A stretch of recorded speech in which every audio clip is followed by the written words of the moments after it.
Hey friends, I hope you're having a great day. I got this question at the end of our last webinar, basically saying, Tasha, will this, specifically talking about the mastermind, but I think will you help me find leads? And I answered the question, but I thought it was just such an important question in network marketing and direct sales, since every individual entrepreneur is in charge of their own lead generation. And I really want to take some time and walk through, big picture, how lead generation works. And I think that regardless of how long you have been in network marketing or direct sales, you're going to get some concepts here that really could change your entire outlook on your business, your entire outlook on your downline, and I think also drastically improve your overall quality of life. And I don't like to overpromise on videos, but I haven't stopped thinking about this question for the past week. So I'm gonna draw a bit. If you're on audio, I think you're gonna be able to track just fine. And what I'm gonna do is I'm gonna go through the the customer journey first, because there's some misunderstandings there that I think throw people off. I'm going to talk about the different ways to get leads for a business, whether it's my business or network marketing. And then I'm going to actually give you 5 different examples from my personal life on how this all works in actual real life, as opposed to being drawn on an iPad. And like I said, if you're on the audio, I think you'll track just fine. But I think for my video friends, this is going to help you to follow along nicely. I don't think you'll need to take notes or anything. I think this is going to be easy enough to follow. So let's see here. Hopefully, should be able to see my iPad here.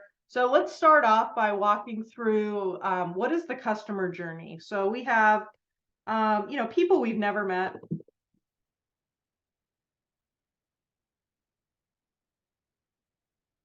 People we have never met. And then we have a connection. And a connection is just a human in the target market.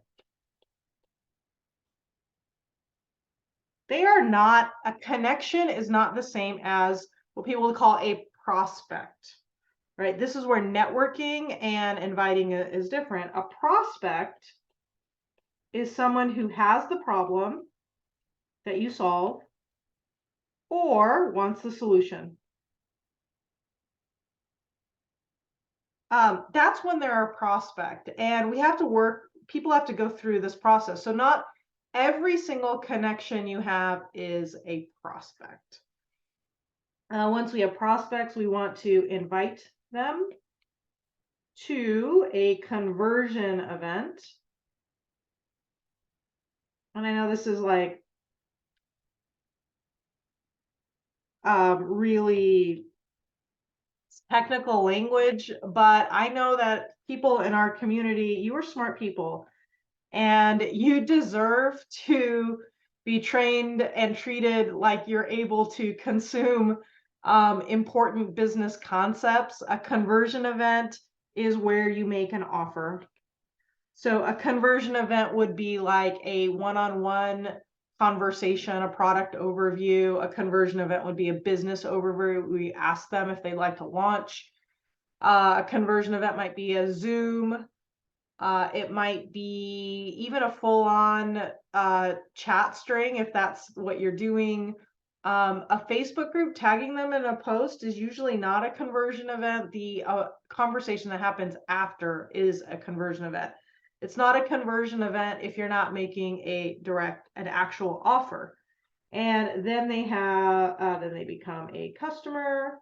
And the way we teach stuff is we bring them in as a customer and then immediately ask them, I don't want to make any assumptions. Would you like to know how to earn free product or income with this company? Hopefully my pen will make it. Okay. So that's the first part, understanding what is the customer journey. We need to start there. So the ultimate question was, where are the leads? How do I find leads? So the first thing we have to have, right, we want to be able to invite to a conversion event. So this is the main event, and everything feeds this. So we have people we know, right? We have people we meet through our hobbies and interests. We have vendor events. Maybe you have an additional area of expertise, and so we might have speaking events. We might do like business networking. And then over here, I'm going to put referrals and hosts. This is what we call other people's people. And this is actually the linchpin of the whole thing. And so we start off with maybe some people we know. Now, these people really are for practice and for word of mouth generation. I think there's a huge misconception. In my direct sales career, I sold $150,000 worth of knives, recruited thousands of sales reps, and we trained people very specifically. And it was that the people you know are for practice and word of mouth generation. If they bought some stuff, great, but we weren't trying to build the business through just selling to the people we knew.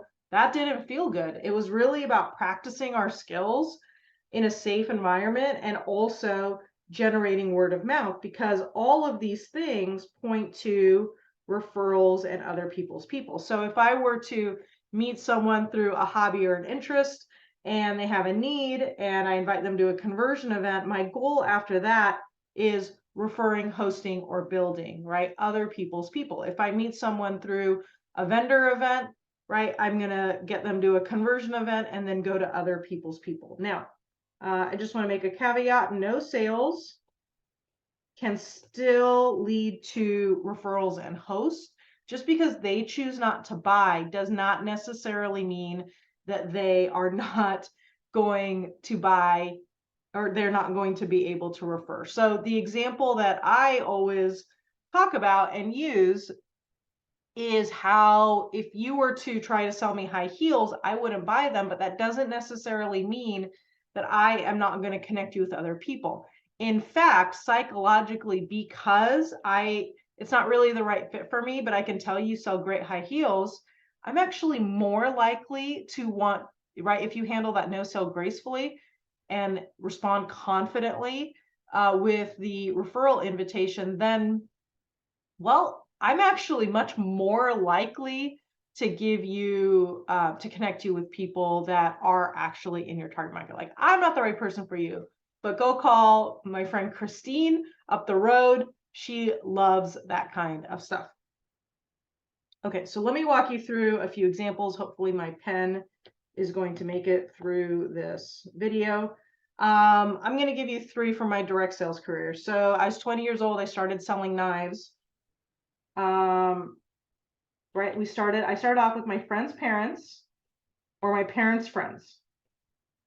So you can see already we're operating in the referral zone because my friends were not in the target market, but their parents were. And then my parents actually didn't buy really anything. Then we had one-on-one sales conversations, and then we got referrals, whether they bought or not. We would get referrals from them, and then this just created a loop. Now, what's really cool about this loop is it increases closing. So for the people I know, maybe 60% of them buy. But as soon as I start working with the referrals, because of the word of mouth, my closing percentage goes up instead of down, even though I don't know them, which is very, very cool. Now that I was going to college in San Diego, all of these people, I started asking, who do you know in San Diego?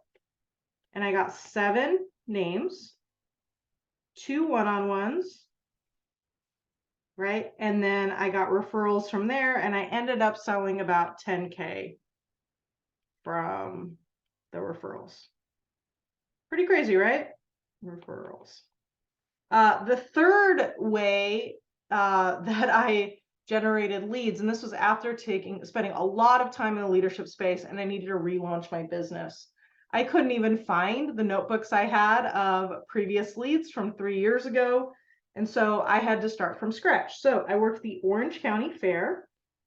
I did service calls, sharpen people stuff, right? And then I got referrals, which turned into one-on-ones, which turned into referrals. And that process generated probably $100,000 in personal sales. Wow. Now that I think about that, that's kind of crazy, isn't it? And this is how the truth about how lead generation works. Now you might be thinking, okay, Tasha, what kind of unicorn are you that everyone just gave you referrals? They didn't just give me referrals. There were some skills involved. Well, actually, there's also some mindset stuff that was involved. Number one, I needed to be brave. You can only be brave if you're afraid first. And the other thing is I had to have a posture of providing value instead of proving value or selling stuff or just looking at my goal. Which means I had to have a goal setting skill because I needed to understand the numbers. And I needed to also have a time management skill so I can manage all of these things. But really, I needed a good invite. So I could invite the referrals to the thing or the people at the Orange County Fair to a service call and that they would do it with me. I had to have good inviting skills. I had to have a good one-on-one sales conversation, one that was referable, right? And then I needed to have referrals. So what does this look like for me today? I run a coaching business. We've sold over $4 million worth of sales. I have not looked at the numbers this year as far as where we are. And here is the real story of what I'm doing now. Because I have a direct sales background, we use a lot of the techniques in our business, even though it's a little bit of a different business model. So when I first started, many of you have heard this story. Catherine became a one-on-one client. That led to Kim, who became a one-on-one client. That led to another Kim. That led to Missy. That led to a webinar. That led to Angela, right? And this particular thread, like probably $1 million worth of sales. I went to a 4th of July party and I met Carrie, who introduced me to her upline, Mandy, and I did a webinar there. I told my friend Joelle that I was doing a business. She happened to use network marketing products. I contacted her upline for a podcast interview. And then that person's upline, she ended up becoming a one-on-one client. And this person's upline did a private group. Right? And then that led to more referrals. Right now, what we do is we do Facebook ads. And we put them in a group, we connect with them, they become clients in a mastermind, and then we connect with their upline and do a webinar. Hey, hooray, my Apple Pen made it. This is how we are doing it today. And so what you'll see is the way to be profitable are all of these referrals. And what's really great about the referral concept, having a diversified lead management strategy, and that's fancy. Let me say that simply. A few different ways that you form connections. Is that once you get into the referral loop, it doesn't take any time. So when you're doing a one-on-one, it takes 90 seconds to get referrals, where that convert at a higher rate. To get the same amount of leads through business networking, you probably have to attend like three or four business networking groups for like 3 or 4 months. So you could spend like 5 minutes to do that, or you could spend, I don't know, 20 hours. And this is why network marketing, direct sales feels like it's such a time suck. It's so overwhelming. It's too much work. I'm spending all this time and I'm not getting enough results. It's because we're missing a few linchpin skills. We need to make sure the sales conversation is customer centric, short, high converting, but no sales feel honored. We need to make sure we have the referral skill. And as we retain clients, it just keeps moving and moving and moving, and there's more opportunities to invite people to build the business or to ask for referrals. So that is my very thorough answer to the question of, Tasha, will you help me find leads for my business? The best thing for you to do is to look at the different ways that you can meet with people or connect with people, and then just pick 2 or 3 that you enjoy the most. Assume that you would enjoy them if you were skilled at them, get the skills in that particular area so that you can be successful there, instead of just constantly throwing spaghetti at the wall and saying things like, well, vendor events don't work and social media doesn't work and business networking doesn't work. They all work when you apply skill there. And if that's something that you need help with, please let me know. So just a quick recap for you. The customer journey. They start out as someone you don't know. They become a connection, then a prospect if they have a problem or a need, then an invitation, then a conversion event, then they become a customer. There are multiple ways for you to form new connections. We have people we know, hobbies and interests, vendor events, speaking opportunities based on other areas of expertise, and also business networking. And there's probably others as well. You can do these online or in person. That's up to you. And then we have referrals and hosts. The goal is to get to other people's people through their network, right? Generate word of mouth advertising. It is the most powerful form of advertising.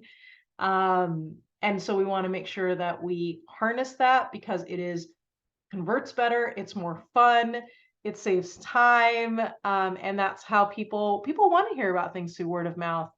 I think so.